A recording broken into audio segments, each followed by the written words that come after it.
بسم اللہ الرحمن الرحیم۔ السلام علیکم ویورز، اردو سٹوری پلس میں خوش آمدید۔ آج میں آپ کے لیے ایک اور سچی کہانی لے کر حاضر ہوئی ہوں۔ امید ہے کہ کہانی آپ کو ضرور پسند آئے گی۔ کہانی پسند آنے کی صورت میں اس ویڈیو کو لائک کیجیے اور اس طرح کی مزید کہانیاں سننے کے لیے ہمارے چینل اردو سٹوری پلس کو سبسکرائب کیجیے۔ تھانے کے لاک اپ میں سلاخوں کے پیچھے نظر آنے والے کسی بھی شخص کے بارے میں ایک عام آدمی کا تصور کیا ہو سکتا ہے؟ سرخ آنکھوں اور کرخ چہرے والے آدمی، مجرم، زرد اور نشئی، میلے کچیلے غریب لوگ جن کو پولیس محض خانہ پوری کے لیے پکڑ کر لے آئے اور کچھ پیسے لے کر چھوڑ دے، کوئی اتفاقی یا حادثاتی مجرم۔ لیکن افراز عالم جیسا شخص جو شکل و صورت، وضاقت اور لباس سے ایک اچھے گھر کا معقول اور پڑھا لکھا فرد نظر آتا ہو، سیدھا سادہ عام سا شہری، اس جیسے لوگ آپ کو عام طور پر دفتروں میں میزوں کے پیچھے بیوی بچوں کے ساتھ شاپنگ مالز میں یا ریسٹورنٹ میں کھانا کھاتے ہوئے یا چھوٹی سی کار میں فیملی کو لے کر آتے جاتے دکھائی دیں گے۔ ایسے کسی شخص کو لاک اپ میں اس طرح ٹھیس انداز میں بیٹھے دیکھ کر کسی کو بھی حیرت ہو سکتی ہے۔ افروز عالم بھی ایک عام سا شہری ہے۔ ایک نیم سرکاری ہائر سیکنڈری اسکول میں 11ویں 12ویں جماعت کو مطالعہ پاکستان پڑھاتا ہے۔ ہر مہینے اپنی تنخواہ ایمانداری سے بیوی کے ہاتھ پر رکھ دیتا ہے، جس سے وہ کچھ رقم واپس اس کے بٹوے میں ڈال دیتی ہے۔ دوپہر کا کھانا وہ گھر پر کھاتا ہے۔ پان سگریٹ کی اس کو عادت نہیں، لہٰذا جو کچھ اس کے بٹوے میں ہوتا ہے اس کی موٹر سائیکل کی پیٹرول اور دیگر ضروریات کے لیے کافی ہوتا ہے۔ مرحوم باپ کا چھوڑا ہوا گھر اس کے بیرون ملک مقیم بھائیوں نے اس کے نام کر دیا۔ اب وہی اس کے قانونی وارث ہیں۔ وہ اپنے باپ کی سب سے نالائق اولاد جو ٹھہرا۔ جب اس کا بڑا بھائی انجینئرنگ کے بعد وظیفے پر اعلیٰ تعلیم حاصل کرنے جا رہا تھا تو افروز سیکنڈ ڈویژن میں FSC کرنے کے بعد اسلامیات کے مضامین کے ساتھ BA میں داخلہ لے رہا تھا۔ خیر، اسی طرح مراحل طے کرتے کرتے وہ ایک معقول نوکری کر رہا تھا۔ اس کی بیوی ایک بھلے مانس اور سگھڑ لڑکی ہے۔ اس کی طرف سے سدا فکر مند رہنے والا باپ اکثر اس کی ماں سے کہا کرتا تھا، اس کی بیوی سمجھدار ہونی چاہیے، جو کم پیسوں میں بھی گھر چلانے والی ہو۔ یہ تو خیر بالکل بھی کسی کام کا نہیں ہے۔ اور اس کی ماں کو یہ تمام خوبیاں اپنے رشتے کی ایک بھانجی میں نظر آتی تھیں۔ ہاجرہ اور افروز کی مائیں آپس میں پھوپھی زاد بہنیں تھیں۔ ہاجرہ 3 بہنوں اور 2 بھائیوں کی سب سے بڑی بہن تھی۔ باپ ریلوے میں ملازم تھا اور ماں شوہر کی کمائی میں گھر کے اخراجات ہر صورت پوری کرنے والی عورت تھی، اور یہی تربیت اس نے اپنی بیٹیوں کو بھی دی تھی، جو محدود آمدنی میں بھرم رکھنا جانتی تھیں۔ پرانے کپڑوں کو بھی لیسیں وغیرہ لگا کر وہ جدید فیشن کے مطابق تیار کر لیتی تھیں۔ تحفے میں دینے کے لیے اپنے ہاتھ سے عمدہ چیزیں بنا کر تیار کرتیں۔ آئینے کی طرح دمکتے ہوئے گھر میں لڑکیوں کا سلیقہ منہ سے بولتا تھا۔ آمدنی اور اخراجات میں توازن رکھنا ان کی تربیت کا حصہ تھا۔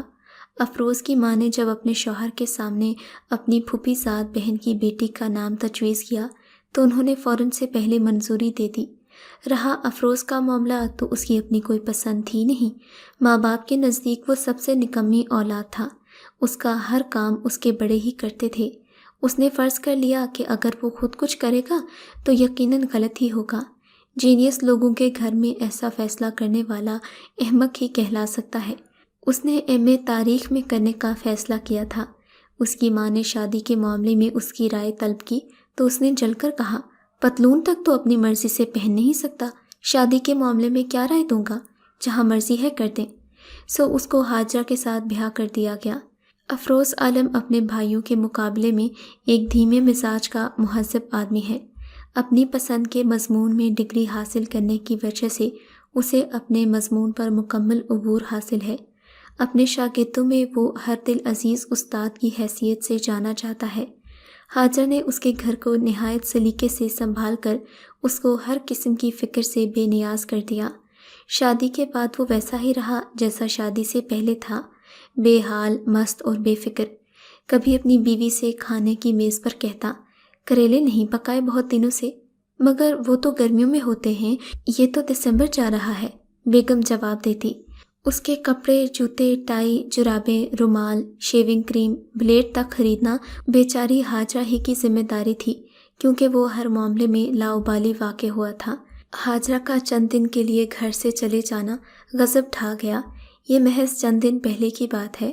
حاجرہ نے افروز کو صبح ہی بتا دیا کہ آج وہ خالہ کی عیادت کے لیے جائے گی، جو شہر سے 25 کلومیٹر دور ایک مضافاتی علاقے میں رہتی تھی۔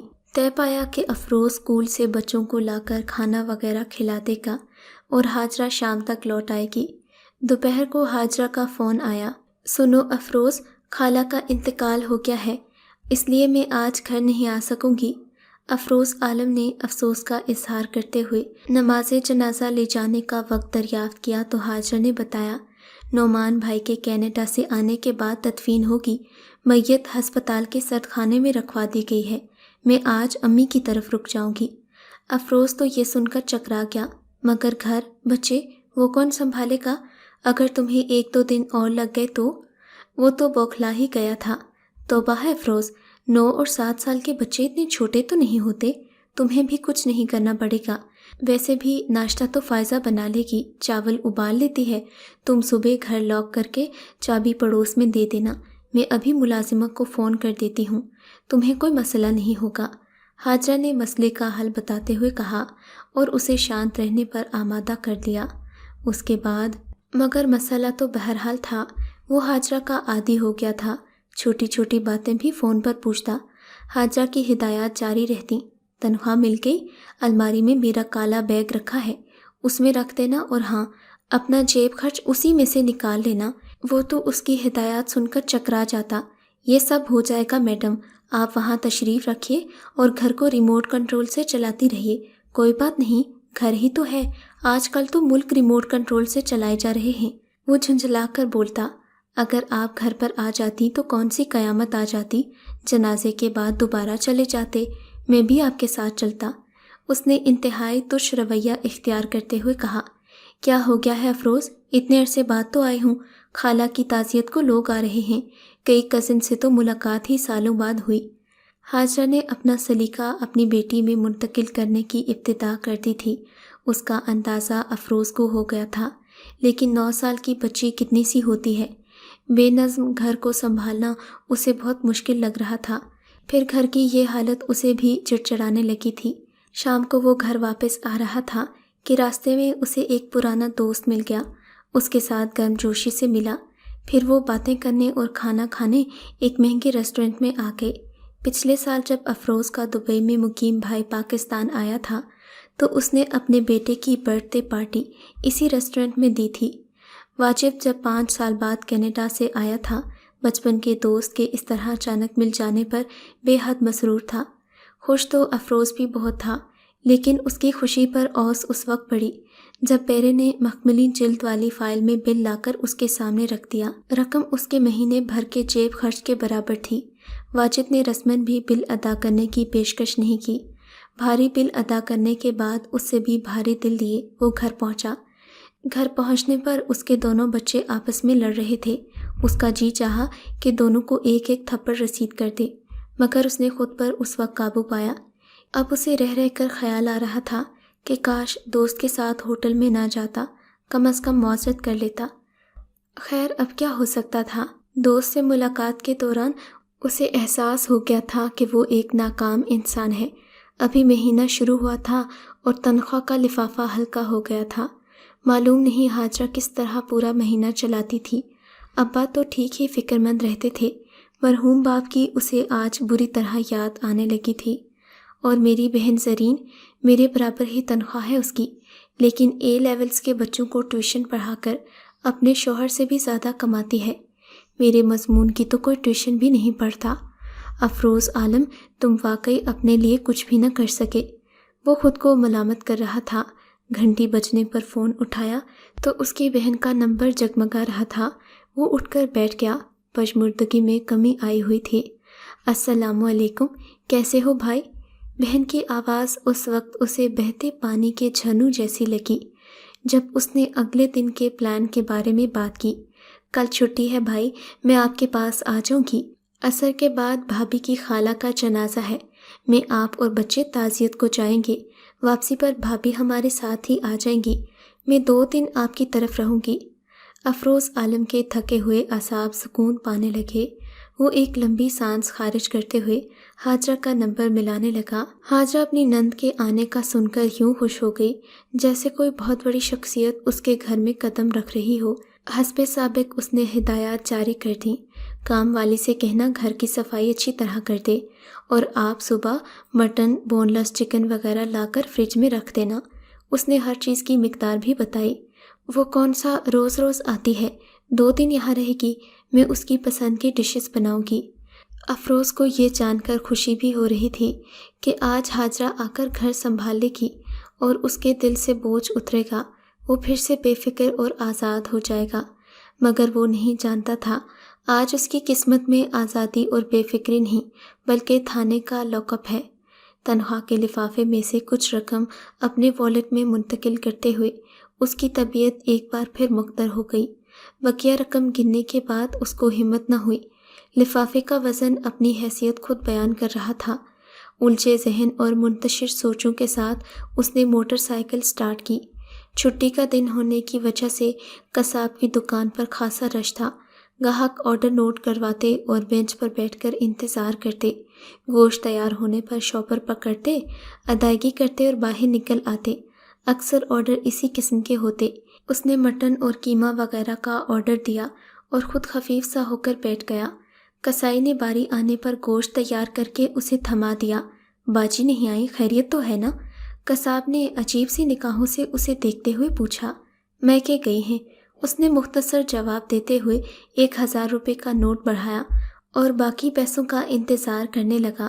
2 کلو گوشت ہے پروفیسر صاحب، 400 روپے اور دیجیے۔ کیا کہا؟ وہ حیرت زدہ سا قصاب کا منہ دیکھنے لگا۔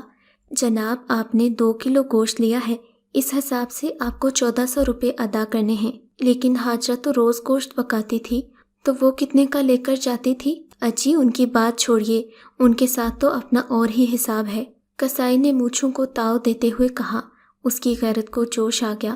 کیا مطلب تمہارا اور حساب ہے؟ گوشت کے ریٹ میرے لیے اور میری بیوی کے لیے اور ہیں؟ یہ کون سی دکانداری ہے؟ اس نے آواز اونچی کرتے ہوئے کہا تو کسائی نے اسے خاموش رہنے کا اشارہ کیا اور معنی خیز انداز میں آنکھ مارتے ہوئے بولا، پروفیسر صاحب یہاں تو ایسا ہی چلتا ہے۔ آپ کو کیا لگتا ہے آپ تو گھر کی دال روٹی بھی نہیں چلا سکتے؟ آپ کی بیوی نے اتنے کم پیسوں میں گھر میں ملازمہ بھی رکھی ہوئی ہے اور آپ کا گھر یوں ٹھاٹھ سے چلتا ہے جیسے آپ کوئی آفیسر ہوں۔ یقین نہ آئے تو محلے کے باقی لوگوں سے بھی پوچھ لیجیے گا۔ اور یہ دکاندار، باجی ان کی گاہک نہیں، یہ باجی کے گاہک ہیں۔ دکاندار نے انتہائی غلیظ لہجے میں کہا۔ افروز سے تو برداشت نہ ہوا۔ پاس پڑا لکڑی کا پھٹا اٹھا کر اس نے کسائی کے سر پر دے مارا۔ پھر کیا تھا، پوری دکان میں لوگ دیکھ رہے تھے، سبھی کے سامنے اس نے جرم کیا تھا۔ دیکھتے ہی دیکھتے کسی نے پولیس کو اطلاع کر دی۔ تصحیق کے احساس نے اس کے دل و دماغ میں دہکتے ہوئے شعلوں کو اور ہوا دی تھی۔ چند لمحوں میں ایمبولینس اور پولیس کی موبائل آ گئی۔ اسے جیپ میں بٹھایا اور تھانے لے گئے، جہاں افروز آج بھی گمسم بیٹھا رہتا ہے۔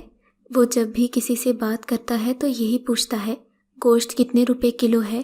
میری بیوی سستا گوشت کہاں سے لاتی تھی؟ لوگ حیرت سے اس کا منہ تکتے ہیں اور اسے پاگل جان کر نظر انداز کر دیتے ہیں۔